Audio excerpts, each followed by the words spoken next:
எல்லாருக்கும் வணக்கம். இன்னைக்கு சூப்பராக ஒரு வீட்லேயே நம்மளே அழகான சூப்பரான பீஸா எப்படி செய்கிறதுன்னு தான் பார்க்க போகிறோம். இதுக்கு வந்து பீஸா பேஸ் எல்லாம் ரெடி பண்ணி செய்கிறதெல்லாம் பெரிய ப்ராசஸ். ஸோ அதனால் பீஸா பேஸ் எல்லாம் வந்து நம்ம வந்து கடையிலேயே ரெடிமேடாக கிடைக்குது, பேக்கரிஸ்லேயுமே இருக்குது. ஸோ அந்த பீஸா பேஸ் நீங்கள் வாங்கிக்கோங்க. வாங்கிட்டு பீஸா பேஸில் வந்து இந்த மாதிரி ஃபோர்க் வச்சு அங்கங்கே நீங்கள் ஹோல்ஸ் போட்டுக்கோங்க. அப்போ தான் வந்து அது கொஞ்சம் அந்த மசாலா ஓரளவுக்கு கொஞ்சம் அந்த உள்ளே இறங்கும், இல்லைன்னா ரொம்ப ப்ளைனாக இருக்கிற மாதிரி இருக்கும். அதனால் எவ்வளோ ஹோல்ஸ் போட முடியுமோ அவ்வளோ ஹோல்ஸ் போட்டுக்கோங்க. இதுக்கு வந்து நான் பெருசாக பீஸா சாஸ் அதெல்லாம் நான் வாங்கலைங்க. இந்த செஷ்வான் சட்னின்லாம் சொல்லி நீங்கள் வந்து கடைகளில் போனீங்கன்னா இருக்கும். இந்த செஷ்வான் சட்னி நீங்கள் வாங்கி வச்சுக்கிட்டிங்கன்னா நீங்கள் இதை ப்ரெட்டில் தடவி சாப்பிட்லாம், மேகி செய்கிறப்போ செய்யலாம், நூடுல்ஸு அப்புறம் பாஸ்தாலாம் போடுறப்போ அந்த மசாலா வந்து நல்லா ஒரு ஃப்ளேவர் கொடுக்கும், நல்லா ஸ்பைஸியாக இருக்கும்.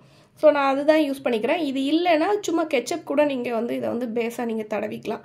ஃபுல்லாக கெச்சப்போ இல்லைன்னா இந்த மாதிரி செஷ்வான் சட்னியோ நல்லா பேஸில் ஃபுல்லாக அப்ளை பண்ணிவிட்டு நான் வந்து சீஸ் வந்து வாங்கி வச்சுருக்கிறேன். மொசரல்லா சீஸ் என்கிட்ட இருந்ததுனால நான் அதை நல்லா கிரேட் பண்ணிவிட்டு அந்த சீஸை நான் கொஞ்சம் ஸ்ப்ரெட் பண்ணி விட்டுக்கிறேன். இது இல்லைன்னா சீஸ் ஸ்லைஸ் கடையில் இருக்கும் இல்லையா, அதை கூட நீங்கள் குட்டி குட்டியாக பிச்சுட்டு அதை வந்து ஃபுல்லாக ஸ்ப்ரெட் பண்ணி விடலாம். அதுவுமே நல்லா தான் இருக்கும்.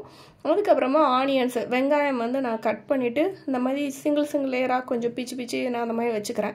ஏன்னா அதெல்லாம் எல்லா பக்கமும் ஸ்ப்ரெட்டாக இருக்கிற மாதிரி ஒரே இடத்துல இருக்கக்கூடாதுல, அந்த மாதிரி தனித்தனியாக அதை எடுத்துகிட்டு அதையும் போட்டு ஸ்ப்ரெட் பண்ணிக்கிறேன். அப்புறமா தக்காளி பழம் சீடு இருக்கக்கூடாது, சீடை இல்லாமல் கொஞ்சம் இந்த சதப்பகுதியை மட்டும் நீங்கள் கட் பண்ணி எடுத்துக்கோங்க.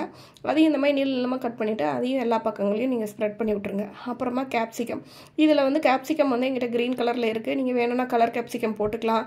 அப்புறம் மக்காச்சோளம் இருக்கு இல்லையா, நல்லா வேக வச்சுட்டு அதை நீங்கள் கார்ன் சொல்லுவோம் இல்லையா, அதை நீங்கள் ஸ்ப்ரெட் பண்ணி போட்டுக்கலாம். அப்புறம் ஆலிவ்ஸ், நீங்கள் ரெடிமேட் ஆலிவ்ஸ் கடையில் கிடைக்கும்னா அது கூட நீங்கள் வாங்கி போட்டுக்கலாம். மஷ்ரூம் வதக்கிட்டு மஷ்ரூம் நீங்கள் போட்டுக்கலாம். இப்படி என்ன வேணுமோ ஆப்ஷனல், காய்கறி உங்களுக்கு ஆப்ஷனல் தான். நான் இன்றைக்கி சிம்பிளாக இதை மட்டும் போட்டுக்கிறேன். போட்டுட்டு மறுபடியும் இதுக்கு மேலே சீஸ் நிறைய போட்டுக்கிறேன். சீஸ் எவ்வளோ நீங்கள் ஸ்ப்ரெட் பண்ணுறீங்களோ அவ்வளோ இது நல்லா டேஸ்ட்டாக இருக்கும். ஸோ அதனால் சீஸ் வந்து நிறையவே தூவிட்டு இன்றைக்கி என்கிட்ட வந்து மைக்ரோவேவ் அவன் இருக்குது. ஸோ மைக்ரோவேவ் இருக்கிறதுனால நான் வந்து அதுலேயே 2 நிமிஷம் மட்டும் சும்மா வச்சுட்டு அந்த சீஸ் எல்லாம் மெல்ட் ஆனால் போதும். ஏன்னா எல்லாமே வந்து நமக்கு ராவாகவே சாப்பிட்லாம். ஸோ இது ஆல்ரெடி குக் பண்ண பேஸ் தான் அது. அதனால் 2 நிமிஷம் மட்டும் வச்சுட்டு இந்த சீஸ் மெல்ட் ஆகிற அளவுக்கு மட்டும் வச்சுட்டு உள்ளே வச்சு எடுத்துட்டோன்னா சூப்பரான பீஸா ரெடிங்க. இந்த பீஸா ரொம்பவே டேஸ்ட்டாக இருக்கும். கடைகளில் போய் கொடுத்து நம்ம வாங்குறத விட இதை மாதிரி பீஸா நம்ம வீட்டில் நம்மளே ஈஸியாகவே செஞ்சு கொடுத்துடலாம். அவன் இல்லாதவங்க தோசைக்கல்ல நல்லா சிம்மில் வச்சுட்டு கொஞ்ச நேரம் நீங்கள் அதை வச்சுட்டு அது மேலே ஒரு லிட்டை போட்டு க்ளோஸ் பண்ணி ஒரு 2 நிமிஷம் வச்சு எடுத்திங்கன்னா சூப்பராக ரெடி ஆயிரும். இப்போ என்கிட்ட வந்து சில்லி ஃப்ளேக்ஸ் இருக்குது, அதனால் அது போட்டுக்கிறேன். நீங்கள் ஒரிகானோ சில்லி ஃப்ளேக்ஸ் இருந்துச்சுன்னா அதை சேர்த்துக்கலாம். சில்லி ஃப்ளேக்ஸும் என்கிட்ட இல்லை அப்படின்னா மிளகா வத்தலை வெறுமனே மிக்சியில் ஒரு கொஞ்சம் வாட்டி நீங்கள் ஓட்டினீங்கன்னா நல்லா தனித்தனியாக உங்களுக்கு சில்லி ஃப்ளேக்ஸ் கிடச்சிரும். அதை மேல்டாப்லேயே ஸ்ப்ரெட் பண்ணிவிட்டு இந்த மாதிரி பீசஸ் போட்டு சாப்பிட்டு பாருங்கள்.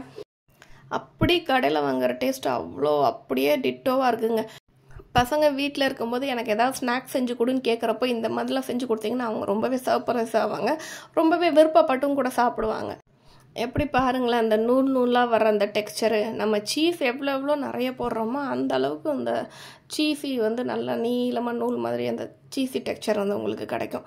ஸோ நீங்கள் உங்கள் வீட்டில் நீங்களும் ட்ரை பண்ணி பாருங்கள். எப்படி வந்துச்சுங்கிறத கமெண்ட் செக்ஷனில் சொல்லுங்கள். பிடிச்சிருந்தா நம்ம சேனலை சப்ஸ்கிரைப் பண்ணுங்கள், மறக்காமல் ஃபாலோ பண்ணுங்கள். தேங்க்ஸ் ஃபார் வாட்சிங்.